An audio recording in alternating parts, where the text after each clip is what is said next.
30 p.m. Council Chamber. Good evening, ladies and gentlemen. Welcome to the Planning Board meeting on October 22nd, 2025, 6:30 p.m. in Council Chambers. Notice of this meeting was given to the Township Clerk and posted on the Township Bulletin Board and Township website calendar and sent to the West Orange Chronicle and the Star Ledger. This meeting has been properly noted to the public in accordance with the Open Public Meetings Act. No new matters will start after 10:30 p.m. I ask everybody to rise for the Pledge of Allegiance. Allegiance to the flag of the United States of America, and to the republic for which it stands, one nation under God, indivisible, with liberty and justice for all. Thank you. Please be seated. The next Planning Board special meeting will be held October 29th, 2025 at 6:30 p.m. in person in Council Chambers.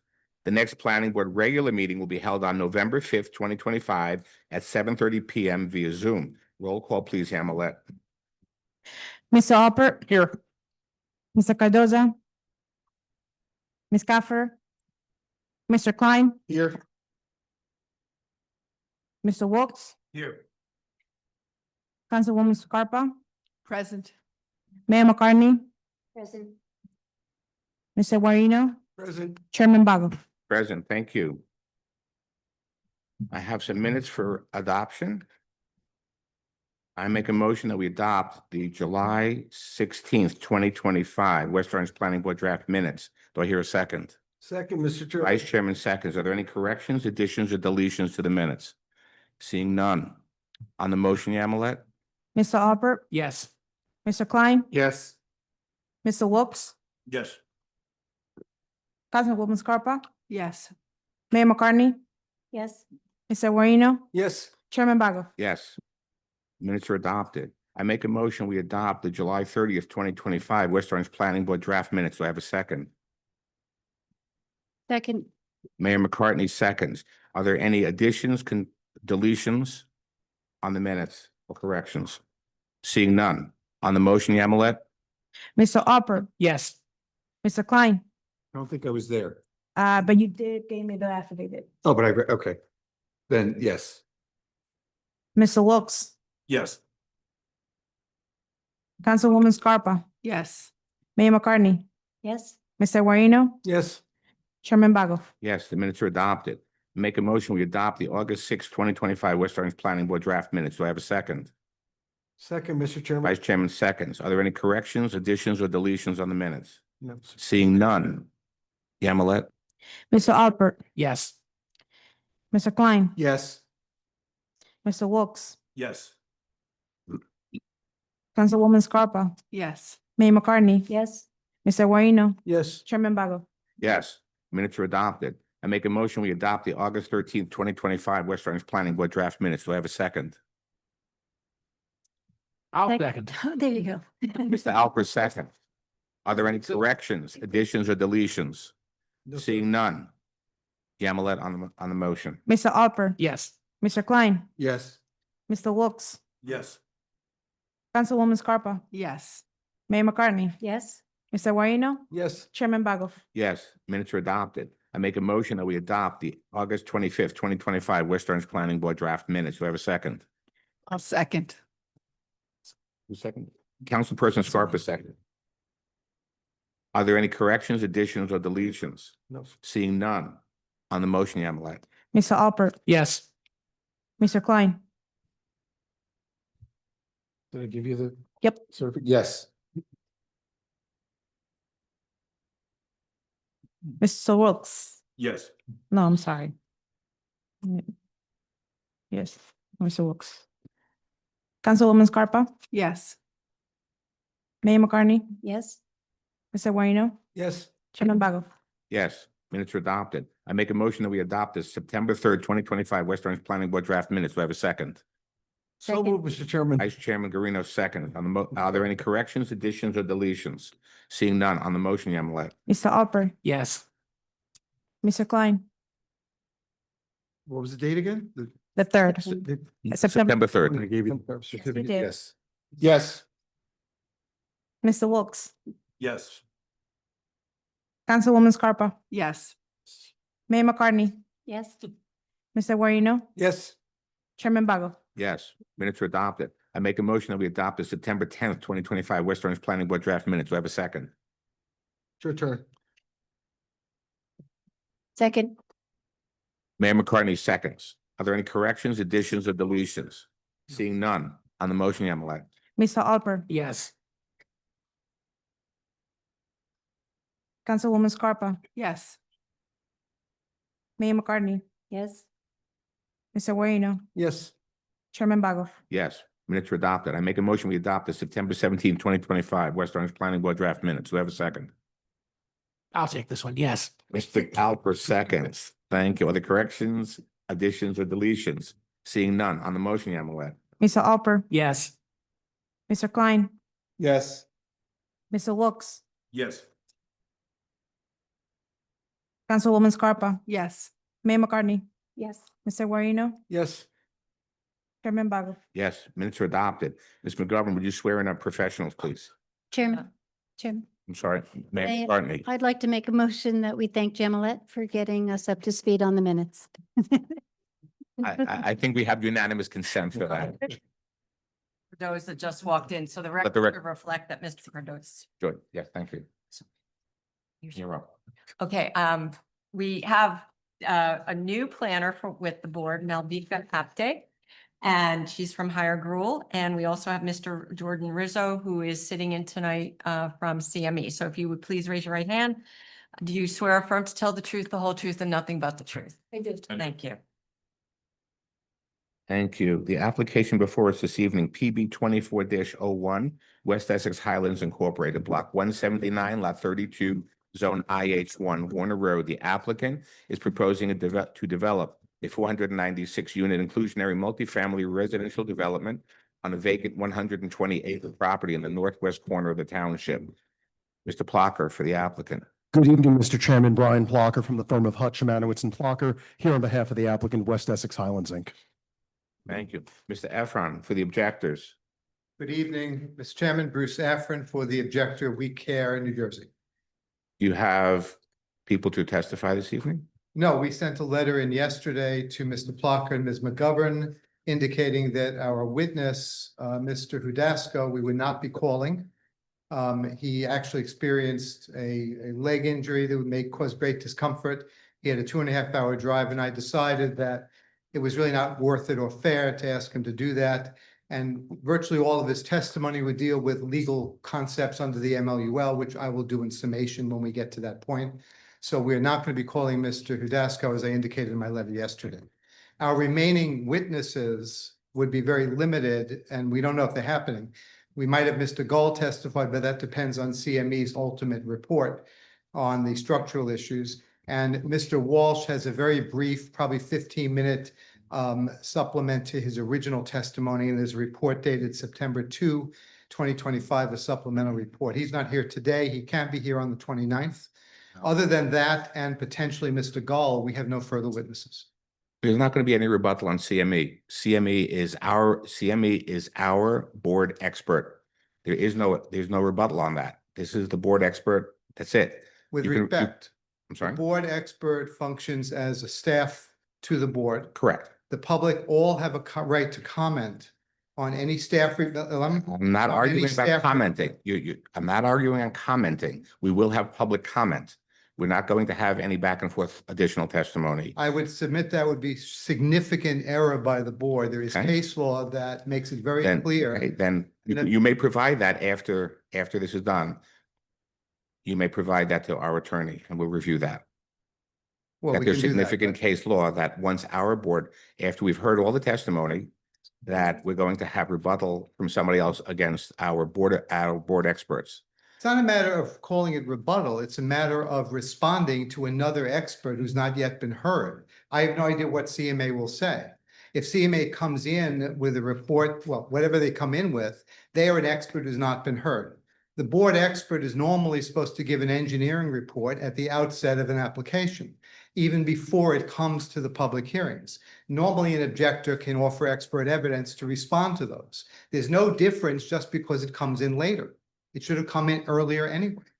Whether it comes in later or earlier, the objector and the public have a right to comment and offer expert testimony if there's an objector. There's no question about this in the law. The public has a right to comment. There's no doubt about that. But if you have completed your testimony, then you've completed your testimony. I You're didn't making, say we've completed our you're- testimony. I said, since there is a CME staff report coming in, we are reserving the right to potentially call our expert witness in connection with that. I never said we were completing our testimony. I expressly said there is a potential that Mr. Gall will be called, and we do have one additional witness, Mr. Walsh, who will be called. and wasn't he supposed to be here tonight? Well- Your witness was supposed to be here tonight. You had two witnesses I'm and he was aware- supposed to be here I tonight. am aware of that. And Mr. Walsh. the issue is the board is here for a special meeting and the public is here for a special meeting.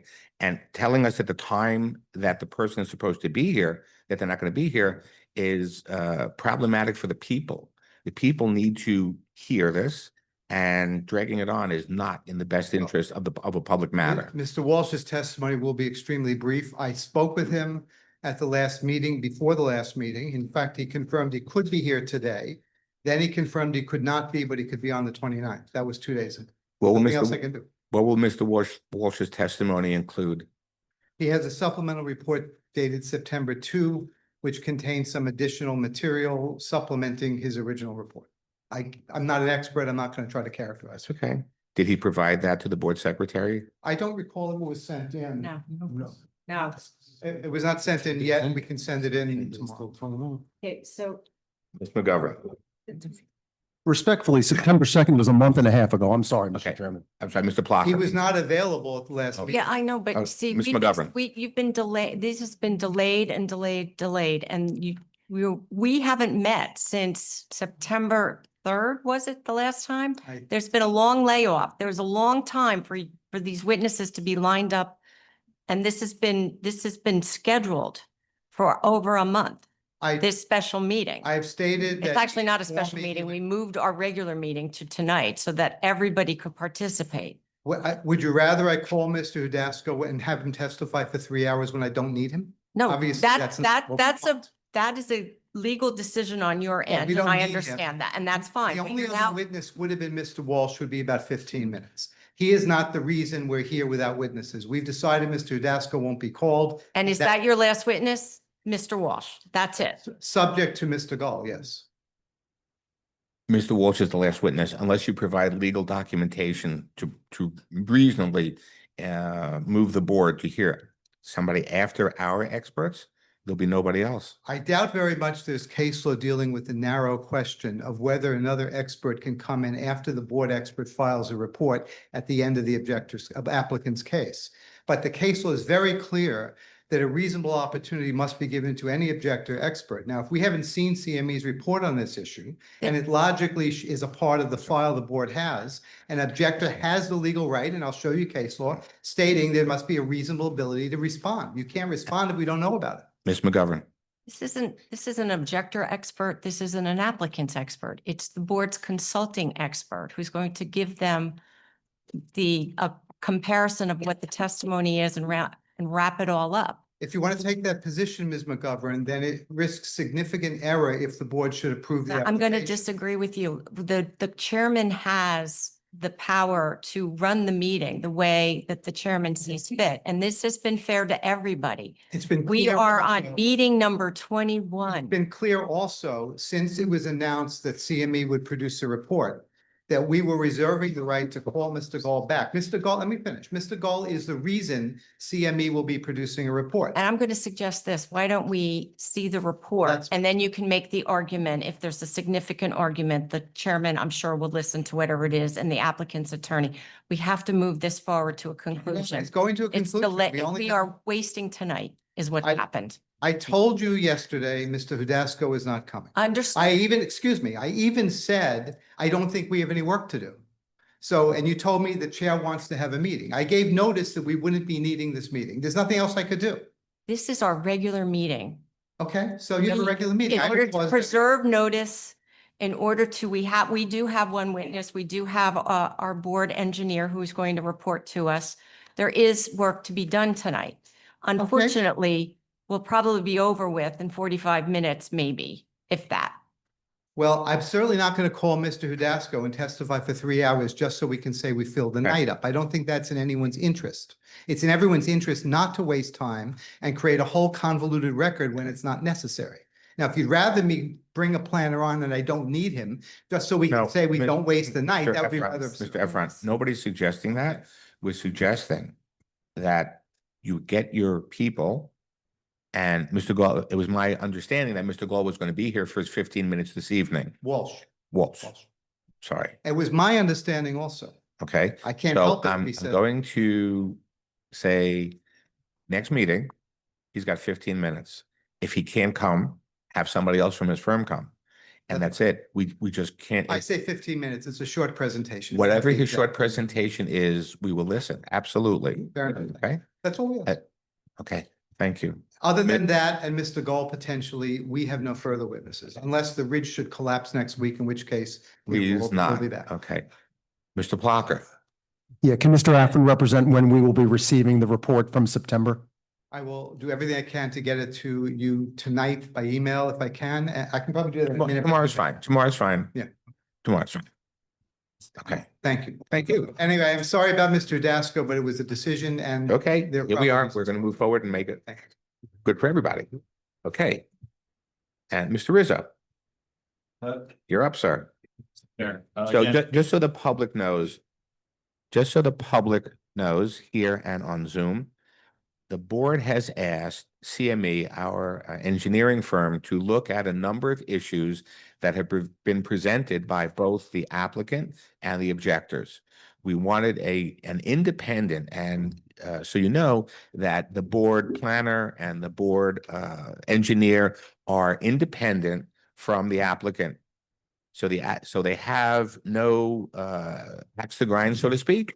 They are here to guide us with what each side has said in relation to the application before us, because many of these things are rules, regulations, and understandings that are way above the board's understanding. So our engineer is going to present this to us and the public this evening. And with no further ado, Mr. Rizzo. Thank you. Mr. Affron. Is this the report on the structural issues or other issues? No. August no. 15th, 2025. It was put up on the agenda over Good. a month ago. Just 2 check. I want months to ago. make sure. Thank you. Right, okay. And would you speak into the mic, please? Sure. Thank Again, you. Jordan Rizzo with CME. I'm going to be summarizing CME's August 15th, 2025 memo to the board. This memo is in response to Princeton Hydro's March 10th, 2025 memo. And that was in response to the applicant's series of stormwater documents, their stormwater report, plans, geotechnical testing, et cetera. So I have, I believe, eight comments to go through here. Let me know if you want me to go faster or slower. Slower, take your time. Okay, first one is soil testing requirements. So this talks about soil modeling or the lack thereof in the applicant's geotechnical testing. Now, modeling, as you heard probably a few months ago in Princeton Hydro's testimony, it's MOTTLING, so modeling. Modeling is basically observing discoloration in the soil when doing a soil test. Easiest way to find the seasonal high water table is to observe water in the ground, but that water table fluctuates. So if you dig a hole and you don't find anything, any water, or you dig a hole and the water level might be lower than it always is, you can look at the discoloration in the soil. And that would give you a more conservative estimation of where that seasonal high water table lies. Now, the applicant's geotechnical information, which was obviously signed and sealed by their geotech who performed all of the soil testing, they did not observe modeling. Now, it's not the requirement that you do, it's usually supplements your testing. So in this case, the applicant observed a water table, and that's what they documented. Princeton Hydro's comment was that it wasn't observed, and maybe the water table is in fact higher, but we can really only go on what the geotechnical analysis tells us. That's again signed by their geotech engineer. The one thing we are recommending as a comment to the applicant is that they continue to test the soil during construction. And if they observe that the water table is actually higher than they originally found, that they review the stormwater again and potentially have to revise their basis. But short of that, there's nothing else that we can really do. The information's been provided and that's what we go by. Okay, so for number one, this will, when we review the application, this will be a condition based on what you have reported and it'll be provided to the applicant. How often should it be reviewed? How often should they look at? During construction, so as they're building each and every basin, we're gonna have a condition or a comment that goes on the plans that they'll need to do testing at that time to make sure that that water table is accurate in what their original. So you will create a larger document that will describe exactly what you want in relation to the testing for modeling during construction. Yeah, so we're asking a comment goes on the plans for the Yes. contractor to do the Okay. testing. Great. Thank you. And at that point, the contractor can do that. Okay, Okay. number two. Chairman, Yeah, I'm sorry, Mayor McCartney. can we ask? Let's get questions? done first. Let him finish. Okay. Okay. Go ahead. Well, we're gonna just Number about- two, talks about, on a similar note, the separation between the bottom of the basin to the seasonal high water table. Now, that needs to be at least 2 feet. Princeton Hydro's response was that there was 3 basins that show a separation less than 2 feet. Now, if it's indeed less than 2 feet, it definitely needs to be fixed. And if they do testing during construction and it shows up that way, then it'll have to be revised.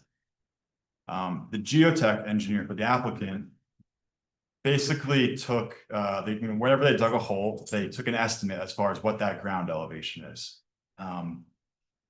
And that's what they use. They dig it and they say, okay, we're X number of feet deep, and that's what their elevation for the seasonal high is. So that's what's been presented. That's what we reviewed. As far as we can see, it appears accurate. Of course, it could be off by a little bit here and there, but that's why we're going to have them continue to do testing during construction to verify that. Okay, and that will be a condition. Mhm. Third point talks about a comparison of infiltration areas. Infiltration area is the part of the basin where the water actually goes into the ground. Versus maybe like a side grass berm where the water doesn't necessarily infiltrate as well. If you have like a sand bottom basin, that whole area where the water is going to go down into the ground. So Princeton Hydro's comment is that the model area, which is in the stormwater model, differs from what the plan shows as far as the area for the infiltration. In this case, they highlighted 4 basins, 1, 8, 9, and 11, where the model infiltration area was less than the plan infiltration area. Agreed, that's a discrepancy. However, because the modeled area is less than what the plan shows, it actually appears to be more conservative in nature. Whether that was intentional, possibly not, it might have been an oversight, but regardless, it actually is a more conservative approach. We do recommend as a condition that those be updated to match, but we don't think that that's going to present a problem because we think it's probably been more conservative than less conservative. But we would like to see that. We'll make that a condition. The fourth comment talked about the frequency or quantity of soil testing. The DEP has a BMP manual, which you may have heard throughout the testimony. It's basically the recommendations on how to design and construct stormwater basins. They recommend a number of tests based on how big your infiltration area is. So if you have small dry well, you might have a lot less tests than if you have a 20,000 square foot basin. It's based on how big that area is. So Princeton Hydro put together a table showing that 4 basins have less tests than what would be required by this BMP manual. Some they say that there's more tests provided, but their point is that there's 4 where there's less. Now, this BMP manual is pretty much a guidance document prepared by the DEP. DEP is also the party who writes the stormwater regs for the state. So while they have this frequency of tests, they also say that alternative methods may be used to determine how many tests an applicant can do. And that's a little gray, but ultimately this application has been presented to the DEP, reviewed and approved by the DEP. So because the DEP's approved it, in essence, they've essentially accepted the number of tests that were prepared by the applicant. In your estimation, should there be more testing during building? During building? Yes. Or does does that manual say there should be more testing during building? I don't think at a certain like schedule as far as how many additional tests, I think. If they do it during construction, like at least one per construction would be sufficient. Okay, But we don't take exception to the number of tests to this okay, point. we'll add that. Thank you. The next comment is called groundwater mounding. Now this, what I said before is you need 2 feet, at least 2 feet between the seasonal high water table and the bottom of the basin. That's a minimum 2 feet. However, mounding means that when the water infiltrates down into the ground at your infiltration areas, like your basins, it's concentrating more directly under the basin. So you might have like a plume essentially, where the water level raises up directly under the basin.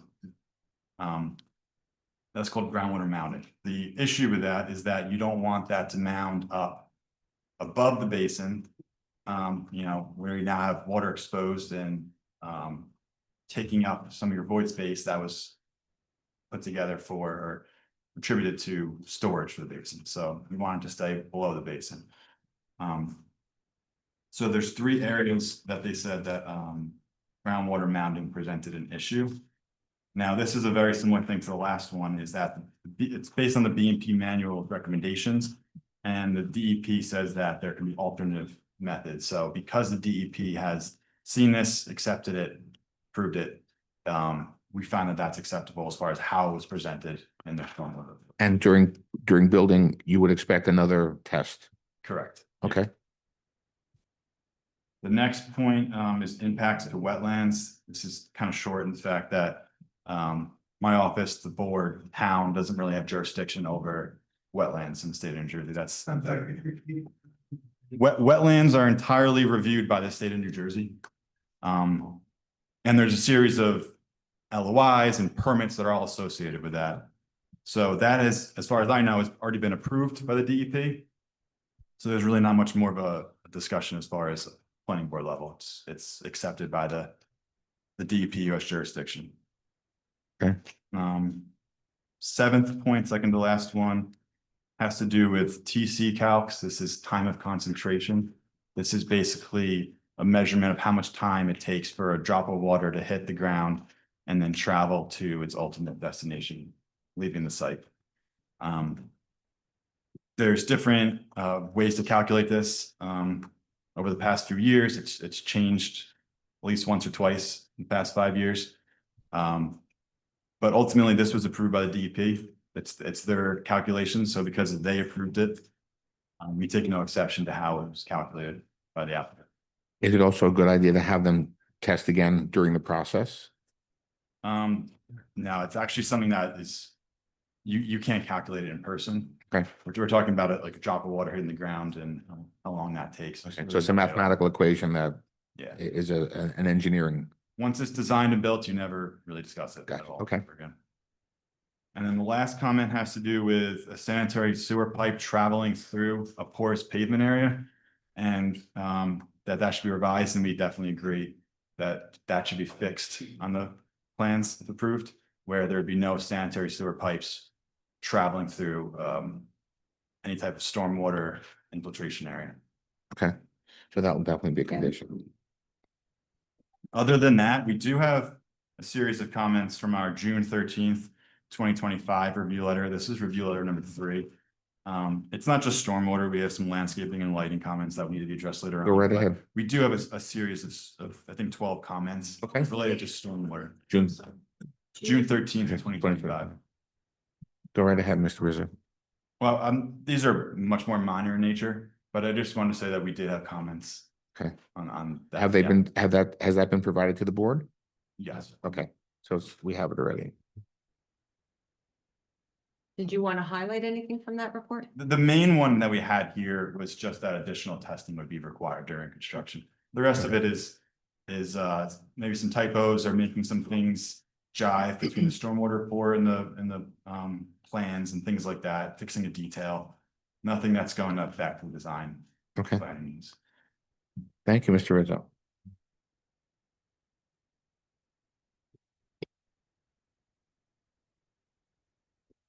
Do any members of the board have any clarifications?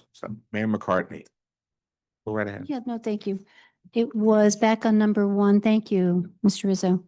On the testing the soil during construction, it made me think, does the construction season, will that affect the accurate water table? It does. So generally the quote unquote wet season is January to April. The DEP generally says that if you do your testing in those 4 months, that water table is probably your accurate seasonal high water table. Outside of that, the DEP recommends that you could observe modeling if it's available.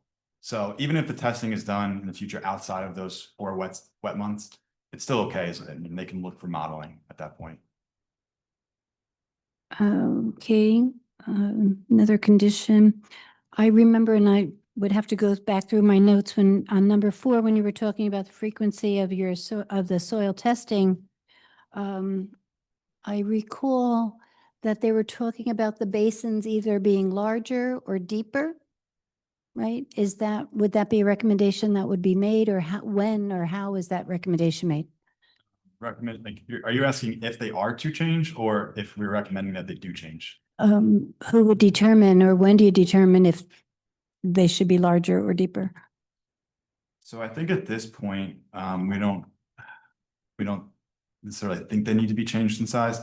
However, if the additional testing that gets done shows that there's less than a 2-foot separation to the seasonal water table, for some reason shows bad infiltration rates or something that wouldn't make the design work, we would certainly expect that the basins be updated at that time. And then when they're updated, additional calculations would certainly need to supplement it to show that the new size, whether it's greater footprint, deeper, whatever it is still compliant at that point in time. And that would be determined during the construction period? It needs to be updated at that point. I don't want to suggest that it definitely does, but if it comes up at that point, we would expect that the design be updated as well to reflect that. And the other clarification would be on number 5, talking about the water mounding, and that the mounding would happen under the basin. How would you control that, and how would you know? During construction, if you have like a sand bottom basin, for instance, you put the sand in last. So if you see the water like bubbling up, that would be a good time to change something with the basin to make sure that's going to work. Other than that, I mean, I guess it's really just based on observations. If you see the water coming up, Rising. the basins are going to be one of the first things that would get done on the site. They're not finalized by any means, but carving them out and making sure that water has a place to go during construction would be done in the preliminary stages of construction. This project would obviously have a long timeline. It's not a quick construction project. So over that course of that time, inspectors would be, evaluating the basin to make sure that it's not holding water. That's the most obvious thing with the basin. Is it holding water or not? And if it is, then I think everybody wants to pause and figure out why and what can be done. Great. Thank you very much. Thank you, Chair. Thank you. Mr. Klein. No questions. Thank you. Vice Chairman Garino. Mr. Alper. Briefly, you were saying the basins are inspected when they're being built. Who does those inspections? Is it the contractor, or is it like a town official, the way like there's a plumbing inspector? I would expect it. I would inspect it. Okay, is that something that would need to be conditioned, or is that just sort of an automatic part of a construction process? I believe the town has inspectors, so. Okay. Yeah, we would make sure that The idea that when you were saying, when you put the sand in, if water is bubbling up, that, someone from the township is making I sure. wouldn't that's expect the happening. applicant or their contractor to be the ones inspecting their own project. It would be someone representing the township. Okay, good. Our building department would weigh in on this, Perfect. whether it's CME or the township engineer. It would be inspected by somebody from the town. So Okay. The other thing, I just want to clarify for the public that, when we talk about conditions and when we talk about construction, there's no assumption that there's going to be an approval. That's the process with any application, that we start discussing things that would be smart conditions to have as we reach those points in the discussion, so that eventually when the board's making a decision, should it be approved, all those conditions are already written down. right, we're going to review, again, it's good for the public understanding. We're going to review at the time that the board finally gets to discuss this, all of the conditions. So for today's conditions and previous and things going forward, Yeah. we will go over each one And each board member will have the opportunity to discuss it. And again, we will have our experts looking at pros and cons of each condition. Yeah, we hadn't had any conditions come up in a while in our meeting, so I just Right. wanted to make sure everyone understood where we Agreed. were. Thank you, Mr. Halpert. Mr. Cardoza, No questions, Mr. Chairman. Councilperson Scarpa. Yeah, I had a similar question about the accountability and who would be inspecting. So am I understanding that it's either one of our township employees that would actually hold everyone accountable who needs Well, to be? each subject, the building department would take over whatever they're supposed to do. Our township engineer would either do it or would ask CME to do it. But whoever is required to do inspections would do the inspections. And that would be documented in the final application, the conditions, and we have our planner and our engineer to guide us. Okay, and I just have one other concern. You talked about this being an area that's a gray area. That kind of was a concern of mine, especially since you said a lot of, because a lot of them, you said, well, the DEP approved it, and that's why we're okay. So just what are those gray areas and what are the probable fixes should something go I wrong? truthfully don't remember what the topic was. It was on on the basins. You said if they're less than what the manual suggests, alternative methods would be used. Number 4. Yeah, alternative methods would be used, but that's a gray area. That always scares me. And there's a gray area, and I just wanted to Well, get a the better thing that- understanding. I guess I'll talk to number 4, but generally with stormwater, a lot of it's gray essentially. I mean, we're doing design calculations based on reductions in quantity of peak flow. You could never observe that with an eye in the field, right? Which is built. It really is dependent on the design. Number 4, that's the number of tests. I guess I don't remember the context of gray being for this, but this is number of tests. You said alternative methods are used, but that's a gray area. Oh, So I'm sorry, you're right. I was thinking, I'm what are sorry. alternative So methods and the it determines what they are? DEP puts together their BMP manual, that's recommendations to the whole state on how to build and design stormwater basins. So they talk about that you can have alternative stormwater measures, removal rates, or calculation methods may be utilized subject to any limitations specified in this chapter, provided the design engineer demonstrates to the review agency in accordance with 7:8 that the proposed measure and its design will contribute to achievement of design and performance standards established by the chapter. So that they don't lay out the framework of what an alternative method is. You'd essentially submit your plan, they would review it. They're the ones that put together the stormwater regs, the BMP manual, and then they review it for this application. So when I said gray, I just meant that it's not outlined as far as an alternative method to do the number of tests. It's based on how, I guess their review of it and if they think it's appropriate. Okay, thanks. Yeah, thank you. Hold on, Councilperson. Thank you, Mr. Wilks. No questions. Thank you. Okay. So that is it as far as testimony this evening. Thank you. Okay, so what's going to happen at our next meeting? The objector will provide their last expert to give however long it takes for him or her to give their testimony. And after that, we will have public comment. Public comment will be in person. After the board will discuss, we have another one of our experts testifying at 2 more. We have 2 more testifying for the board, and then we will have public comment. We'll start public comment on the 29th in person in Town Hall. And Ms. McGovern, you want to talk about the master plan? So the master plan, the revisions that came about as a result of the comments from the public and the board. If you recall, we had our public comment session on September 10th. We will be getting a revised 4th round plan. Probably Monday, Tuesday, the board will have it. It'll also be put up on the website. So the board is going to get it at the same time as the public. And what we've, because of notice requirements, to make sure it's in the newspaper and get it to the parties that need to have it. We have to serve it on the contiguous towns around us. On November 10th, which is a Monday, at 6 p.m. in person, we will have a hearing to hopefully finalize the fourth round plan with those revisions.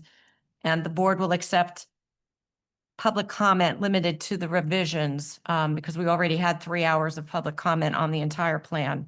And you will see an executive summary, and you will see the entire plan demonstrating what's been changed, and it's just 2 or 3 minor 2 or 3 changes.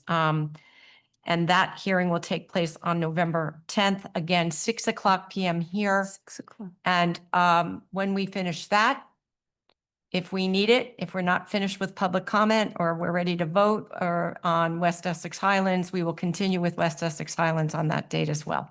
So you'll see notice in the newspaper for that plan hearing. Again, some board members, look for your emails Monday or Tuesday. You should be getting that plan.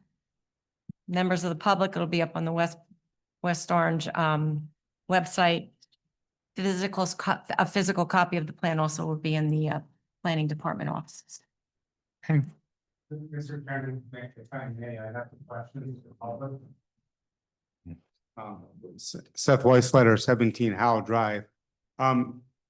As you said, we're here for the public comment to keep the process moving. Can you provide additional transparency on public comment on how much time the residents will be allowed? We've sat through 21 hearings. We've all given our time once again this evening. And for some reason, there always seems to be some disagreement. And this is frustrating because we've been here 21 meetings and we have a lot to say. And we would like to understand the expectations of public comment and how much time we will have, and if we'll be able to yield time to another member or how that's going to work. Thank you. So right now you'll get 3 minutes, which is what we normally get. And as we've seen before, there have been areas of public comment throughout the entire application where people have had, and the board has listened to the public comment. So we will limit it to 3 minutes. And we're going to ask that there will probably be many people who will want to say things that people will have the right to say them, and not the second time. If everybody is completed, then we can hear something else. But the goal is that public comment is the comment. And if everybody is saying the same thing, then we'll ask you to raise your hand if you all say the same thing, because the goal of public comment is that the board hears the comments and takes that into consideration. So saying it 17 times is not helping the public. And there are always people who don't get to say what they need to say. So we want to give those people their voice for the board to hear. So we want to be fair to the public and also listen to people who have a lot to say. But most of those people have said it before. And if not, we're going to give them the 3 minutes and we'll go from there. And then if the board feels that they need more time, then the board will adjust and we will give them more time. So it's going to be what these comments are, how the board can use that information. And the board has always adjusted based on the public's need. We have been very, very forthcoming, and we're members of the public too. So we'll work it out. But as Ms. McGovern said, on the 10th, we will start, the 29th, we will start public comment after our experts and the objector's testimony. Mr. Efron wants to say something. Excuse me? I'm sorry. You're very welcome. You're very welcome. Mr. Efron. Do we know when the CMA report comes in on the structural issues? I'm told within the next day or 2. Okay, so it's expected that'll be presented on the 29th. Right. Okay. That's why I wanted to know that, because Yes. it was alluded to just now. Okay. Yes. Understood. Okay, so we will have that out, and I'd like to get a copy of it sent that day if I can, because I want to get. I will do that. I appreciate that. Yes. There is one other matter that was brought to my attention. There's a representative from the Montclair Environmental Commission who wished to make a statement on the record. Public comment. Public comment. That's where it belongs. Public comment. Well, Thank you. it is. Thank you. Public comment. Mr. At what Efron? time tonight? Public comment. Thank you. On the 29th. Just so that individual understands, they're coming back on the 29th to make a statement that they have right here now. If we have public comment on the 29th, yes, absolutely. It can go in public comment. Well, there've been multiple commissions from other I know, municipalities. we have been the board has been very forthcoming with that, and yes, thank you. And it can go in public comment on the 29th. Okay, thank you. Thank you. Okay. I'm sorry, wait, hold it. Come up, be identified. That's the way we work here. Come to the microphone, be identified. Thank you. Joseph Panolo, 200-foot notice area, West Essex Highlands, Essex Fells. I understood November 5th was going to be the fourth round housing element, but I heard November 10th tonight. Is it just the 10th? It's just the tenth, November fifth, we have an agenda with two other applications, two site plans unrelated to anything. Thank you. Okay. Appreciate it. Okay, thank you. On Okay, Zoom too. Yay. on Zoom. Okay, the next planning board special meeting will be held October 29th, 2025 at 6:30 PM in person in council chambers. The next planning board regular meeting will be held on November 5th, 2025 at 7:30 PM via Zoom.